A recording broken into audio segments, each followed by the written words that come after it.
bonjour à tous. Voilà, je vais vous présenter une scie sauteuse que j'ai achetée hier. Donc voici la scie sauteuse sans fil Parkside Performance, sans batterie, sans chargeur. Voilà, donc avec un moteur brushless, sans balai. Alors,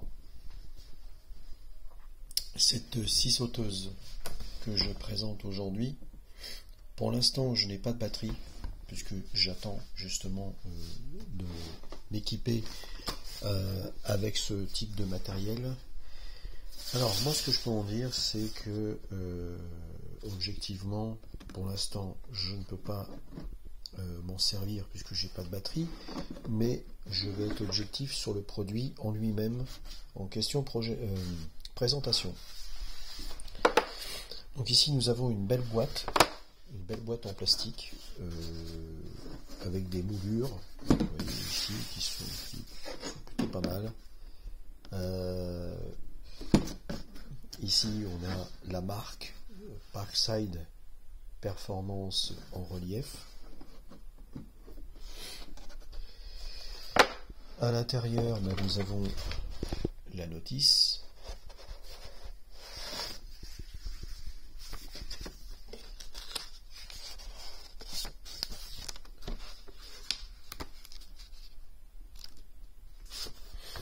Donc, avec l'éclaté de la machine. Alors, ce type de machine, c'est la PPS TDA 20 LI A1. Donc LI pour lithium, batterie lithium, vendu sans batterie. C'est indiqué sur la boîte. Et c'est compatible avec tous les appareils avec les batteries X 20 volts Team de Parkside. Vitesse de 800 à 3800 coups minutes. Longueur de course 26 mm. Angle de 0 à 45 degrés.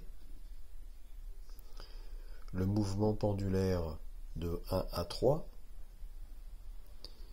Et profondeur maximum de coupe dans le bois, c'est 155 mm.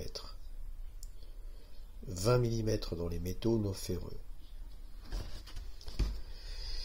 Alors, visiblement, j'ai été curieux de prendre cette machine, puisqu'on me parle souvent de marques comme Bosch, Metabo, etc. Effectivement, c'est de la qualité, mais on me parle souvent de Parkside aussi.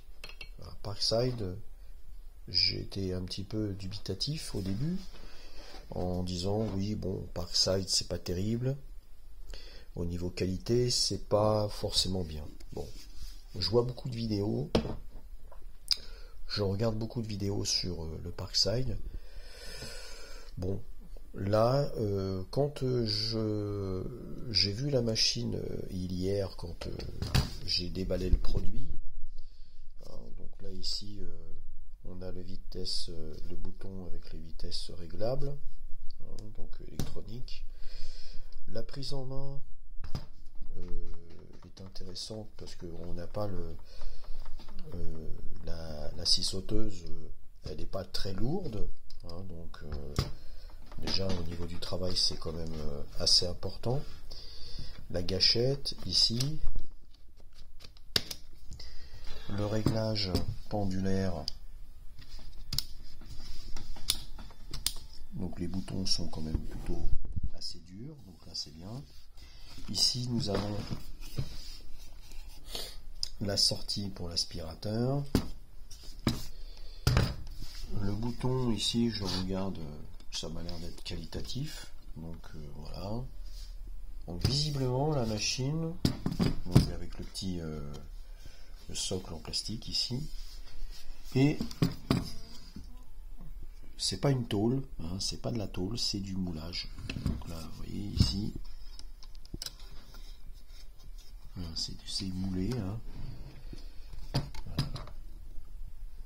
Pour ceux qui ont déjà eu une scie sauteuse, le socle que vous avez ici, c'est un socle de base. Sur certaines machines ici, nous avons une tôle. Bon, là c'est du moulage.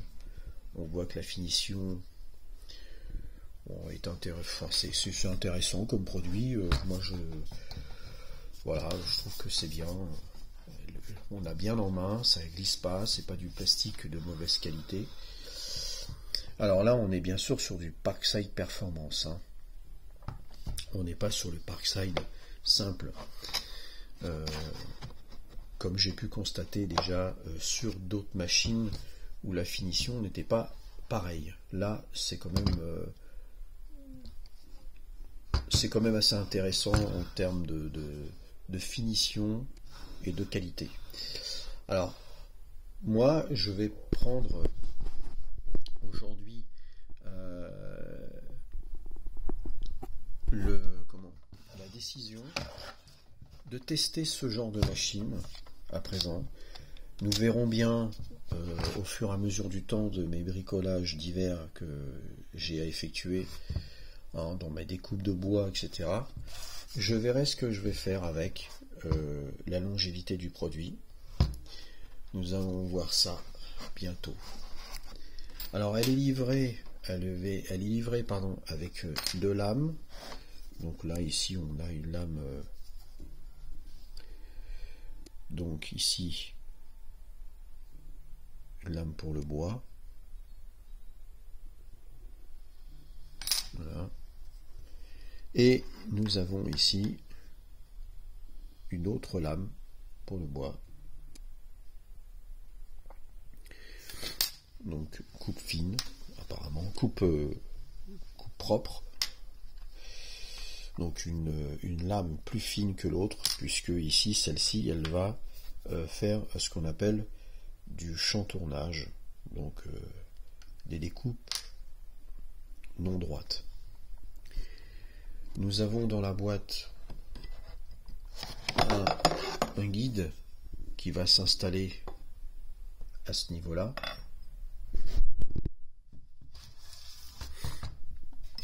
Donc c'est un guide qui permet de se mettre directement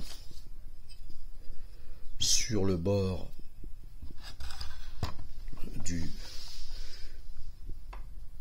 par exemple, nous allons pouvoir découper, par exemple, nous avons la machine ici, et ça va suivre directement la planche pour avoir une découpe fine.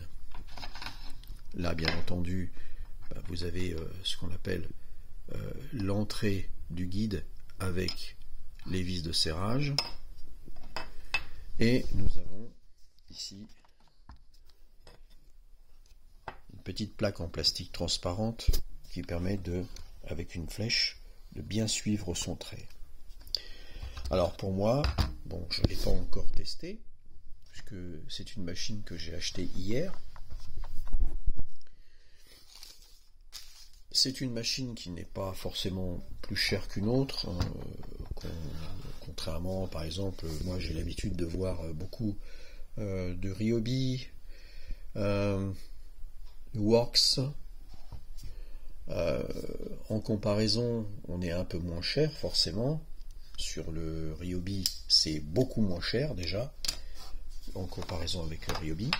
Parkside Performance est beaucoup moins cher, mais sachez que par exemple sur certaines marques, ce type de produit est vendu avec une mallette. Donc là, c'est vendu quand même avec une mallette moulée plastique où on peut ranger les produits à l'intérieur. Donc c'est plutôt pas mal. Ici on peut loger une batterie et là on peut loger le chargeur. On peut peut-être même loger une deuxième batterie ici, ce qui fait que on peut aller travailler quelque part en emportant son matériel proprement rangé dans une caisse. Voilà. Voilà la présentation aujourd'hui de la Parkside Performance 6 sauteuses sans fil, sans chargeur, sans batterie. Pour l'instant, je n'ai pas encore mes batteries. Je vais certainement prendre toute une série complète de batteries pour avoir prochainement sans doute un taille-huet, et je prendrai aussi un perforateur que j'essaierai par la suite sur le terrain. Voilà, donc cette présentation prend fin. Je vous dis à bientôt et je vous montrerai quand j'aurai le matériel, des batteries, etc., pour vous montrer le fonctionnement de cette machine. Voilà. Eh bien écoutez, à bientôt, et bonne journée, et bon bricolage, et bon jardinage.